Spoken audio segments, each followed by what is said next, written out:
ரொம்ப கஷ்டப்பட்டு வந்து தோண்டி எடுக்கிறாங்க. அபி பார்த்தா ராகவ பார்த்து அதிர்ச்சி அடைகிறாங்க. அப்படியே அவங்களோட மூச்சுக்குழல் கொடுத்து ராகவ வந்து காப்பாற்றுறாங்க அபி. இங்கே வந்து எல்லாருமே வந்து ராகவ பார்த்துட்டு அப்படியே வந்து நிம்மதி அடைகிறாங்க. உடனே ஹாஸ்பிட்டலுக்கு கூட்டிகிட்டு போகணும் அப்படின்னு சொல்லிட்டு ராகவ உடனே ஆம்புலன்ஸ் கூப்பிட்டு ஹாஸ்பிட்டலுக்கு கூட்டிகிட்டு போகிறாங்க. ராகவ் வந்து ரொம்ப வந்து இக்கட்டான சூழ்நிலை இருக்கார். அபி வந்து வெளியே நிற்கிறாங்க. அவங்களால தாங்கிக்க முடியல. எதுவும் நடக்காதுல, அவருக்கு எதுவும் நடக்காது அபி, நீங்கள் தான் மூச்சுக்குழல் கொடுத்து காப்பாற்றிட்டீங்களே, இதுக்கப்புறம் கவலைப்படாதீங்கன்னு சொல்லிட்டு ஆகாஷ் வந்து சொல்லிட்டு இருக்காரு. உடனே எல்லாரும் ராகவ பார்த்து வந்து மனசு கஷ்டப்பட்டு அழறாங்க. ராகவ் வந்து கண்ணு திறந்துட்டாரு, இப்போ எந்த பிரச்சனையும் இல்லை அப்படின்னு சொன்னோன்னே அபி என்ன பண்ணாங்க, ராகவ பார்க்க போகிறாங்க. ராகவ பார்த்துட்டு பயங்கரமாக கதறி அழறாங்க. என்ன அழுது அப்படி ஆகிடுச்சு அப்படின்னா, ஏன் அபி இப்படிலாம் சொல்கிறேன், உன்னால் எதுவுமே நடக்கலை அபி, நீ தான் என் உயிரை வந்து இந்த உலகத்துக்கு மறுபடியும் எடுத்துகிட்டு வந்திருக்க, ஒன்னால் தான் அப்படி எனக்கு எல்லாமே நடந்தது அப்படின்னு சொல்லிட்டு சொல்கிறாரு.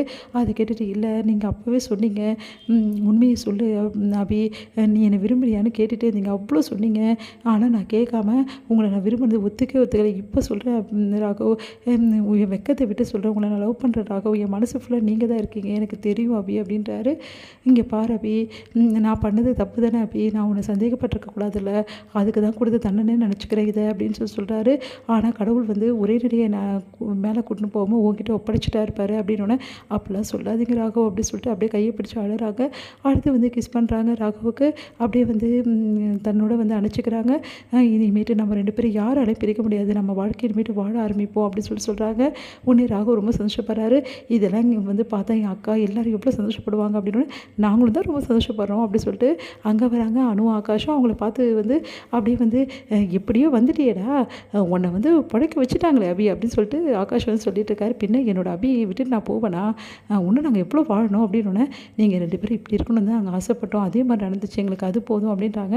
அக்காவோட வளகாப்பு அப்படின்னோடனே, டேய் போகலாண்டா, ஏன்டா இப்படி அர்ஜென்ட் போகிற, உடம்பு சரியாகட்டும், அதெல்லாம் தெரியாது, அக்காவோட வளகாப்புக்கு போய் ஆகணும், இல்லைனா அக்கா எப்படி ஃபீல் பண்ணுவாங்க நம்மளுக்கெல்லாம் தெரியும்ல அப்படின்றாங்க.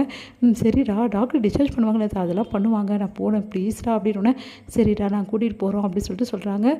இங்கே வந்து என்ன பண்ணுறாங்க, ரொம்ப மனசு கஷ்டத்தோட வருத்தமாக உட்காந்துருக்காங்க நம்ம அஞ்சலி. அஞ்சலி வந்து வருத்தமாக உட்காந்துருக்க பார்த்துட்டு எல்லாரும் வந்து சொல்கிறாங்க, நல்ல நேரம் முடிய போதுமா, சொன்னால் கேளுமா, வந்து வளகாப்பு வந்து நடத்தணுமா, வந்து உட்காரமான்றாங்க. இல்லை என் தம்பி வராமல் நான் உட்கார மாட்டேன் மனையில், எனக்கு என் தம்பி வரணும் அப்படின்னு ஒன்று. ஆமாம்மா, உன்னோட தம்பி மேலே போயிட்டான், இப்போ நீயும் மேலே போகிற, இதுக்கப்புறம் இந்த ஃபங்க்ஷன் நடந்த மாதிரி தான் அப்படின்னு சொல்லிட்டு யோசிச்சுட்டு இருக்கார் முரளி. உடனே இந்த மருந்தை எப்படியாவது கலக்கி ஊட்டிக்கலான்னு பார்த்தா இவள் உட்கார மாட்டேங்கிறாளே, இவளை எப்படியாவது மனையில் உட்கார வச்சு வந்து சாப்பாடோடு சேர்த்து இந்த மருந்தை வந்து கலக்கி கொடுத்துடணும், அப்போ தானே இவளுக்கு சரியாகும், சீக்கிரமாகவே இவ்வளோ வந்து மேலே அமுச்சிடணும் அப்படின்னு சொல்லிட்டு யோசிச்சுட்ருக்காரு. அதன்படி வந்து நான் உட்கார மாட்டேன், எனக்கு என் ராகவ் வேணும், என் ராகவ் எல்லாருமே வரணும், ஆனால் என் ராகவ் கையால் தான் நான் முதல் பள்ளியிலே போட்டுப்பேன், அவன் தான் என்னை முதல் குழந்தையே அவன் தான் அப்படி சொல்லிட்டு இருக்காங்க வந்து நம்ம அஞ்சலி. எல்லாருமே வந்து எவ்வளோ சமாதானப்படுத்தி பார்க்குறாங்க. அஞ்சலி சமாதானம் ஆகலை. கரெக்டாக கொஞ்சம் நேரத்தில் கரெக்டாக ராகவ் அங்கே வந்துடுறாரு. ராகவை பார்த்துட்டு அபி வந்து மெதுவாக போங்க அப்படின்னு சொல்கிறாங்க. போகிறாரு.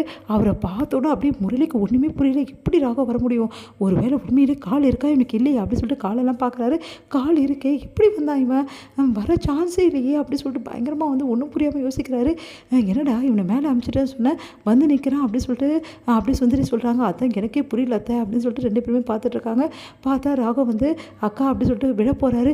டேய் உனக்கு என்னடா ஆச்சு தம்பி அப்படி சொல்லிட்டு ஓடி வந்து பிடிக்கிறாங்க. எனக்கு ஒன்றும் இல்லைக்கா, சின்ன ஆக்சிடெண்ட் தான், ஐயோ அப்படி சொல்லிட்டு எல்லாருமே பதறி போகிறாங்க. ஒன்றும் இல்லை, சின்ன ஆக்சிடெண்ட் தான், நம்ம வந்து இந்த ஃபங்க்ஷனை நடத்திட்டு பேசிக்கலாம் அப்படின்னு சொல்லிட்டு சொல்கிறாங்க. ராகவ் வந்து என்ன பண்ணுறாரு, அவங்க அக்காவுக்கு வளையல் போட்டு விடுறாரு, சந்தனம்லாம் வச்சு விடுறாரு. நீ நல்லா இருக்கணும்க்கா ரொம்ப நாள்னு சொல்லிட்டு ரெண்டு பேரும் சந்தோஷமாக இருக்காங்க. இதை பார்த்து வயிறாக எரியுது முரளிக்கு.